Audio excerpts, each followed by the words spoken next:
Good morning everyone. Now we are going to discuss about prehistory part of ancient history. This video will be highly beneficial to all the exam preparation peoples as well as school going kids also will be highly benefited through this video. Let us go into our video. Hi friends, let's learn what is meant by history. History is derived from a Greek word historia. It means enquiry, knowledge acquired by investigation or study of past. This is what history means. In short, history is an umbrella term that relates to past events as well as discovery, collection, organization, presentation, and interpretation of information. Once again, let me repeat. History is nothing but it is a Greek word historia, which means to enquiry, something about a past incidents or some discoveries, collections. These all represent history. Indian ancient history is came to know through the help of some sources.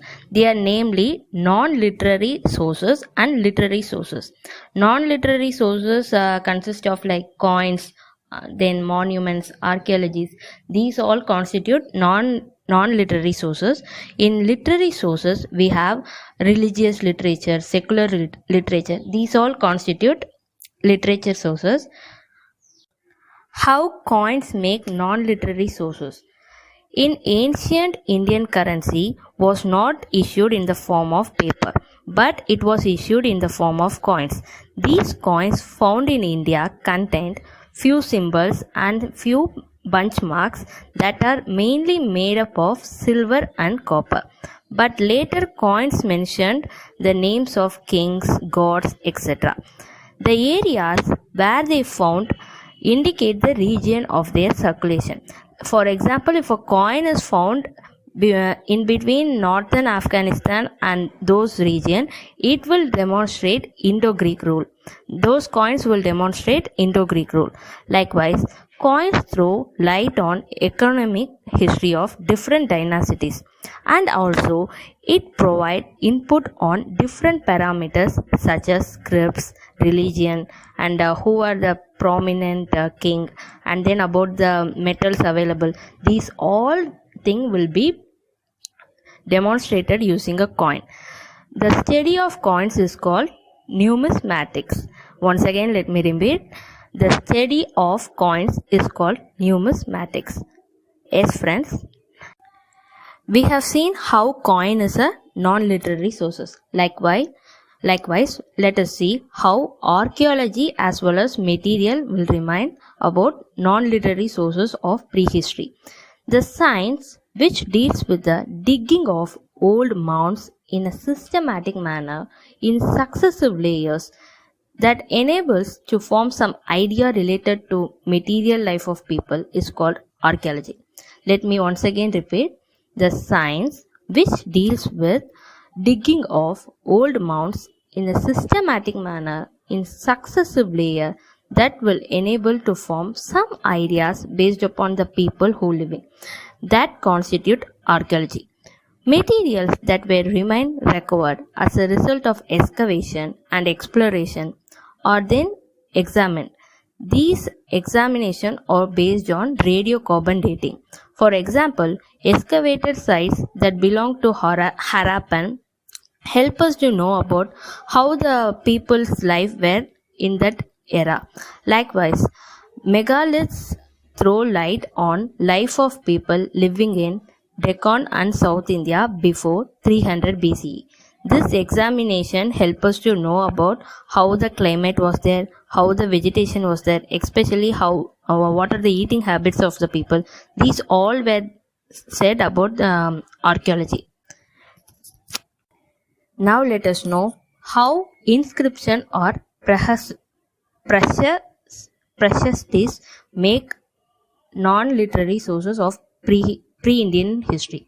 Now, the study and interpretation of ancient inscription is called epigraphy. Once again, let me repeat. The study and interpretation of ancient inscription is called epigraphy. The writings that are engraved on hard surface such as a stone, metal like copper, which will record some achievements or some ideas, some orders and decisions of a king and religion policies. This everything will be depicted through a inscription. For example, when you take a inscription of Emperor Asoka, it consists of the state policies. So far, we discussed about prehistory, classification of history period, and then about non-literary sources. In that, we have seen about coins and then inscription, archaeology. Now, last foreign accounts. This is also one of the source of non-literary sources. Let's see now. Now, let us discuss how foreign accounts contribute to non-literary sources and helps in finding prehistory of ancient India. Indigenous literature that come as a supplement by a foreign accounts is known as a foreign account literature. For example, to India, travelers from Greek, Chinese, and Roman, they all visited India, and they interpreted our religious concern, and then what are the rich accounts that were left in our historical past. These were all written by some foreign authors. For example, if you take Indica, it was written by Megasthenes. He was a Greek ambassador. He came to India during a time of Mauryan rule, that is nothing but Chandragupta rule. During Chandragupta reign, Indica was written by Megasthenes. He was a Greek ambassador. And then later on, the Periplus of Erythraean Sea and Ptolemy geography, both written in Greek, they gave valuable information about the ports and commodities of trade between India and Roman Empire.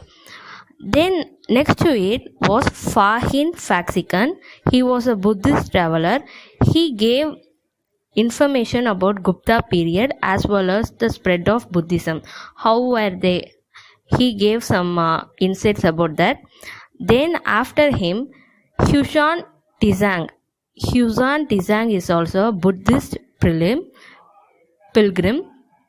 He visited India and gave details about Nalanda University, which glory of Nalanda University was said by his book.